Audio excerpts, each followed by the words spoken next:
भाद्रपद मास के शुक्ल पक्ष की तृतीया को हरितालिका तीज आती है। इस वर्ष 2024 में हरितालिका तीज 6 सितंबर को मनाई जाएगी। आइए अब हरितालिका तीज की कथा का श्रवण करते हैं।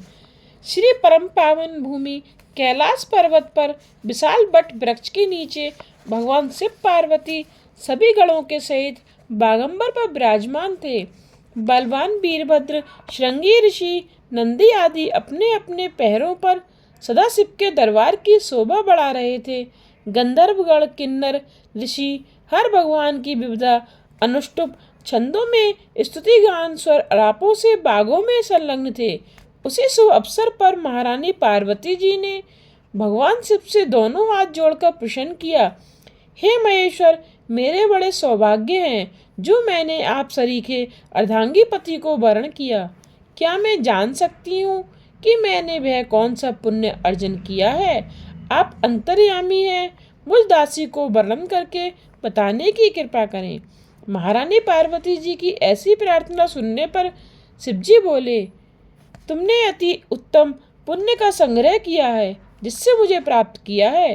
वह अति गुप्त व्रत है, पर तुम पर प्रकट करता हूँ।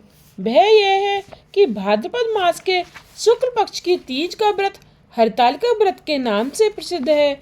यह व्रत जैसे तारागणों में चंद्रमा, नवग्रहों में सूर्य, वर्णों में ब्राह्मण, देवताओं में गंगा, प्राणों में महाभारत, वेदों में सोम, इंद्रियों में मन, ऐसा यह व्रत श्रेष्ठ है।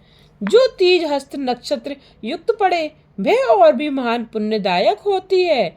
ऐसा सुनकर पार्वती जी ने कहा, हे महेश्वर, मैंने कब और कैसे यह तीजा व्रत किया था, विस्तार के साथ श्रवण करने की इच्छा है।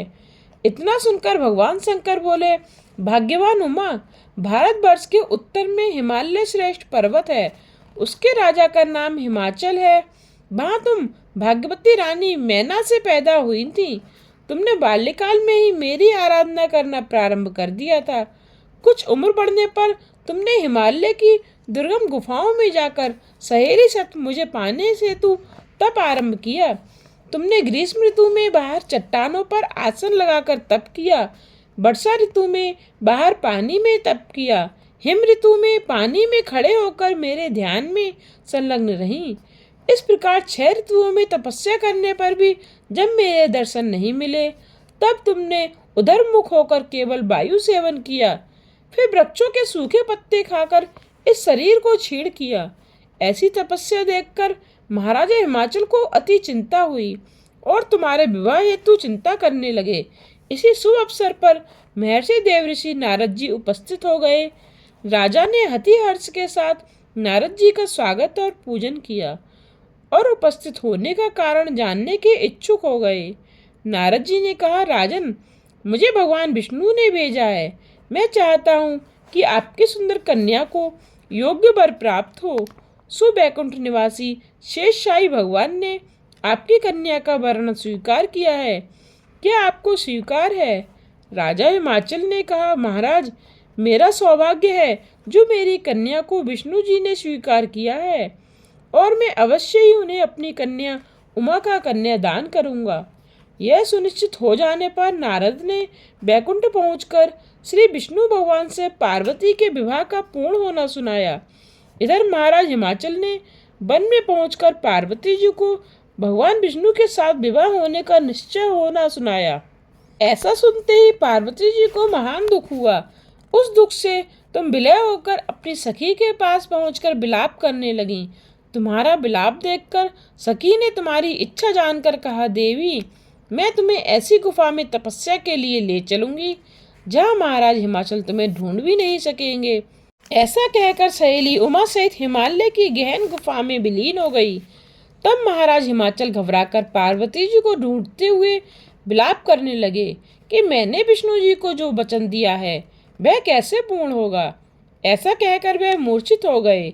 तब सभी पुरवासियों को साथ लेकर ढूंढने को महाराज ने पदार्पण कर ऐसी चिंता करके कहा कि क्या मेरी कन्या को कोई व्याघ्र खा गया, या सर्प ने ढस लिया, या कोई राक्षस हर कर ले गया।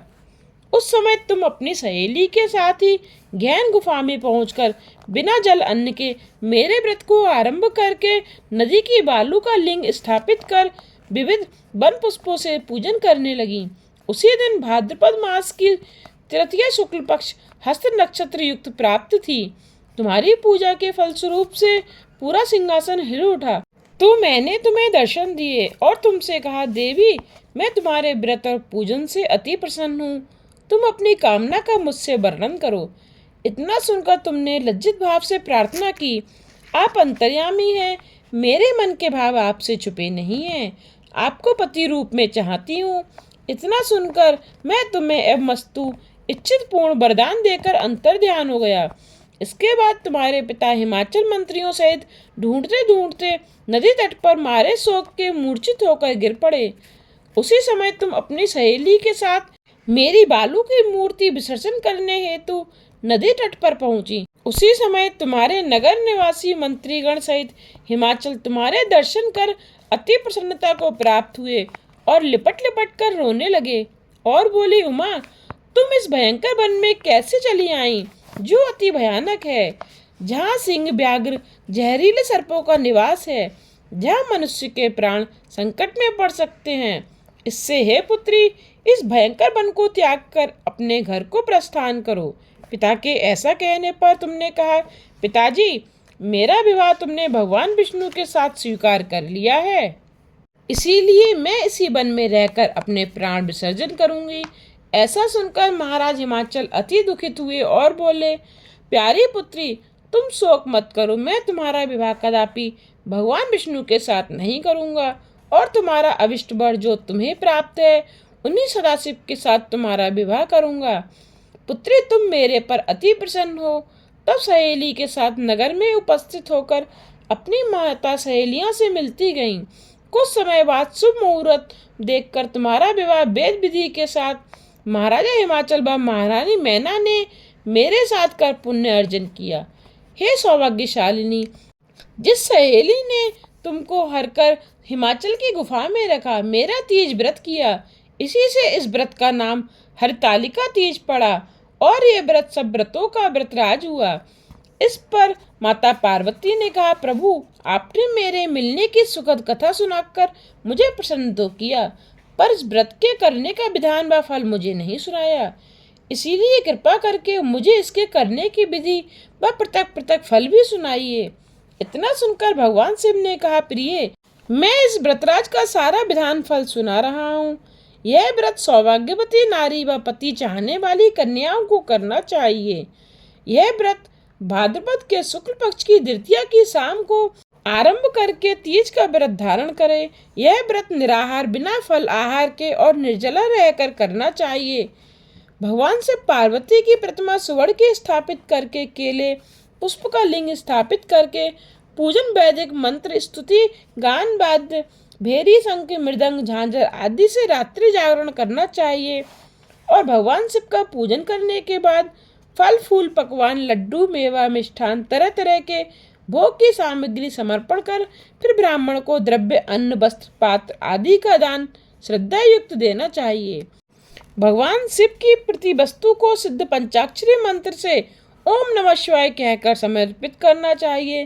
प्रार्थना करते समय अपनी कामना इच्छा को भगवान के सामने प्रेषित करें और उसके बाद पार्वती जी के आगे अपनी प्रार्थना करनी चाहिए।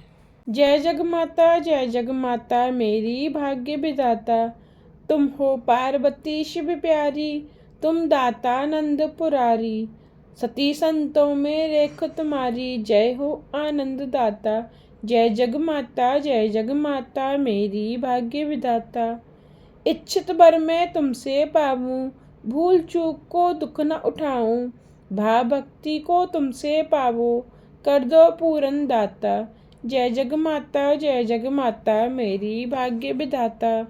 प्रार्थना करने के बाद पुष्पों को दोनों हाथों में लेकर पुष्पांजलि समर्पण करें। फिर चतुर्दशी को शिवलिंग को किसी नदी या तालाब में विसर्जन करें। फिर 3 ब्राह्मणों को भोजन करा के दक्षिणा दें। इस प्रकार यह व्रत पूर्ण करने से नारी सौभाग्यवती होती है और धन व पुत्र पौत्रों से सुखी जीवन व्यतीत करती है। कन्याओं को व्रत करने से कुलीन, विद्वान, धनवान वर प्राप्त होने का सौभाग्य प्राप्त होता है। हे देवी, जो सौभाग्यवती नारी इस व्रत को नहीं धारण करती वह बार बार वैधव्य व पुत्र शोक को प्राप्त होती है। जो नारी तृतीया के दिन व्रत रखकर चोरी से अन्न खाती है वह सुकरी का जन्म पाती है। जो फल खाती है वह बंदरिया की योनि प्राप्त करती है। जो जल पीती है वह जोग का जन्म लेती है। जो दूध पीती है वह सर्पड़ी का जन्म ग्रहण करती है। जो नारी मांस खाती है वह बाघिनी होती है। जो दही खाती है वह बिल्ली का जन्म पाती है। जो मिठाई खाती है वह चींटी के जन्म को धारण करती है। जो सब चीजें खाती है मक्खी का जन्म लेती है। जो उस दिन सोती है वह अजगरी योनि को प्राप्त करती है। हे उमा, जो इस व्रत को श्रद्धा विधि से धारण करती है वह मुझ जैसा पति प्राप्त करती है। वह दूसरे जन्म में तुम्हारे समान स्वरूपवान होकर इस संसार में उत्तम उत्तम सुख भोग को प्राप्त करती है। इस व्रत के करने के बाद नारियां शिवलोक वासी होती हैं। बोलिए शंकर भगवान की जय।